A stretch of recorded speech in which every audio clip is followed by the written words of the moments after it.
Eslatib o'tamiz, intellektual ringda qatnashish bilan bog'liq barcha savollarga siz Erudit gazetasidan to'liq javob topishingiz mumkin. Erudit bu bilimdonlarni qo'llab-quvvatlovchi gazetadir. Maydonda ikkita guruh qoldi. Ushbu raundda har ikki guruhga ham 3 tadan savol va o'ylash uchun 20 soniya muhlat beriladi. Qay guruh kam ochko to'plasa, ringni tark etadi. Mabodo kuchlar teng kelib qolsa, qo'shimcha savol beriladi va g'olib guruh aniqlanadi. Raundni boshlashdan avval Erudit ijodiy markazi sizlarga 40 ming so'm pul taklif qiladi. Xohlagan guruh mana shu pulni olishi mumkin. Faqat pulni olgan guruh ringni tark etadi. Buni ixtiyor etganlar bormi? Birinchi guruh.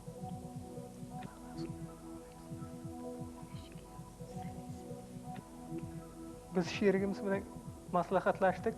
Biz o'yinni oxirigacha davom ettirmoqchimiz. Ikkinchi guruh. Iqtisodchilarda bir yaxshi gap bor Salojon. Har qanday ma'naviy boylik insonning moddiy boyligiga tegib beradigan. Biz mana bir turdan yaxshi o'tdik.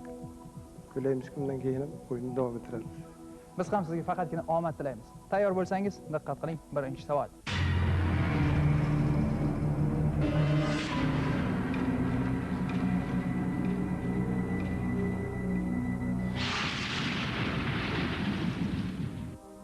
Mashhur fiqh olimi Burxoniddin Marg'inoniy Farg'onadagi qaysi qishloqda tavallud topgan? Mashhur fiqh olimi Burxoniddin Marg'inoniy Farg'onadagi qaysi qishloqda tavallud topgan?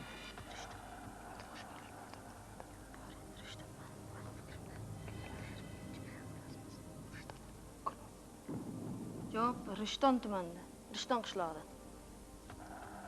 Burxoniddin Marg'inoniy sabab va yana boshqa buyuk vatandoshlarimiz ishlari bois mashhurlikka erishgan o'sha Rishton qishlog'i. Javobingiz to'g'ri. Xiva xonligida davlat, ya'ni podshohlik yerini ijaraga olib ishlaydigan dehqon qanday atalgan?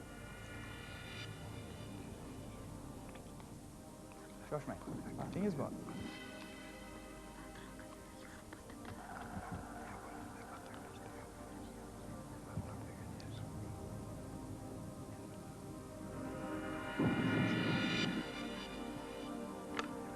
Vaqtingiz tugadi. Xolqozak kim javob beradi?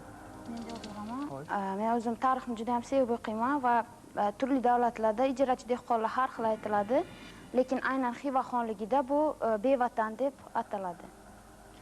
Bu dehqonlar o'zi ishlatgan yerini sota olmagan, uy qurgan hosilga qarab 3dan 1 yoki yarmini bergan. Bevatan deb atalgan. Javobingiz to'g'ri. Diqqat qiling. Suv ayg'iri deyilganda qaysi jonzot tushuniladi? Muhtaram boshlovchi, bizda javob tayyor. Xo'sh. Bu suv ayg'iri deb rimliklar begemotlarni, ya'ni gippopotamlarni aytishgan. Javobingiz to'g'ri. Begemot haqida gap ketayotgandi. Qaysi modda yerga to'kilganda yillab ta'sir ko'rsatadi? Qaysi modda yerga to'kilganda yillab ta'sir ko'rsatadi? Maslahatlashing yaxshisi.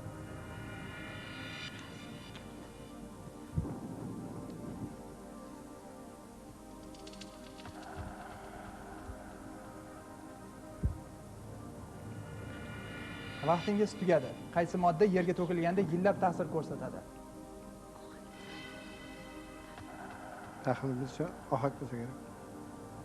Ohak. Bejizga ham yerga to'kilganda degan so'z ishlatilmadi. Simob haqida gap ketayotgandi. Javobingiz noto'g'ri. Qoraqalpog'istonning eng janubiy shahri qaysi shahar?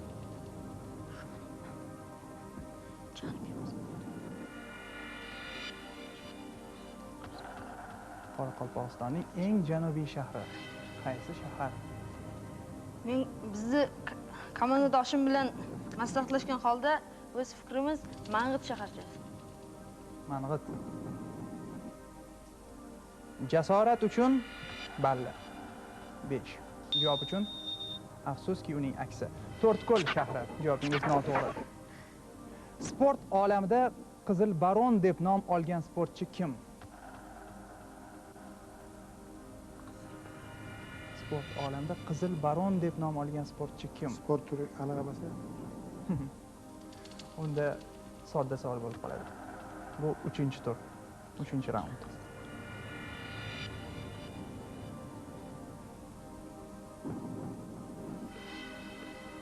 Men fikrimcha Shumaxer bo'lsa kerak.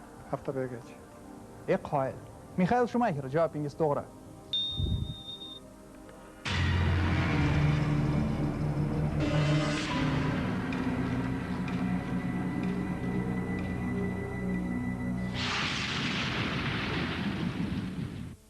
3 raundning dastlabki hisob kitoblariga ko'ra birinchi hamda ikkinchi guruhimiz bir xil ochkoga ega bo'lishdi. Demak, ularga qo'shimcha savol beriladi.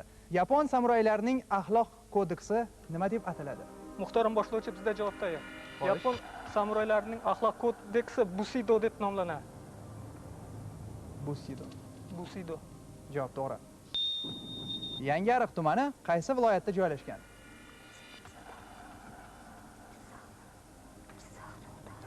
Shoshmang. Yangiariq tumani qaysi viloyatda joylashgan? O'yin qiziqarli tarzda davom etmoqda.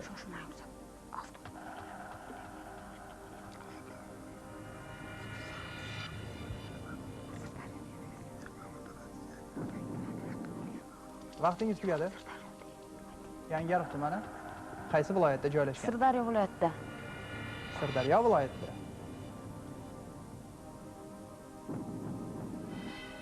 Xalqo'z aka, sizda hech qanday variant bor edi? Endi Farg'ona viloyati. Farg'ona. Ikkovini qo'shganda ham noto'g'ri ekan aslida. Yangiariq tumani aslida Xorazm viloyatida joylashgan. Javobingiz noto'g'ri.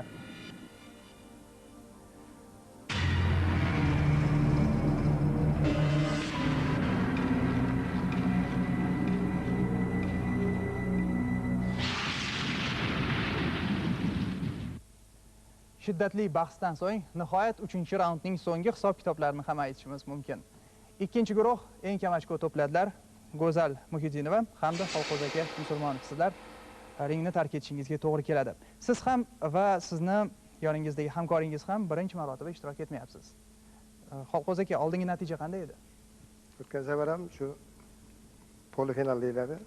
Ikkinchi raunddan qaytdik. Aynan shu yerdan. Ha, unda shunda ham geografiya pand beruvdi. Bugun tarixga ahora bo'ldi. Yangiariq o'zimizning viloyatlarda tumanlarga yashilmalar pand beradi. Go'zal, sizda-chi? Men o'tgan safar ishtirok etganimda birinchi raunddan qaytgandim. Menimcha natijam yaxshi. Bundan hech ham afsuslanmayman. O'sish bo'lmoqda. Natija yomon emas. Lekin sizga qoyil qolish kerak, aslida intellektual ringda qizlar kam qatnashishadi. Siz esa ularni vakili sifatida ularni yuzlarini yerga qaratmadingiz. O'quvchi ekansiz, qayerda o'qiysiz?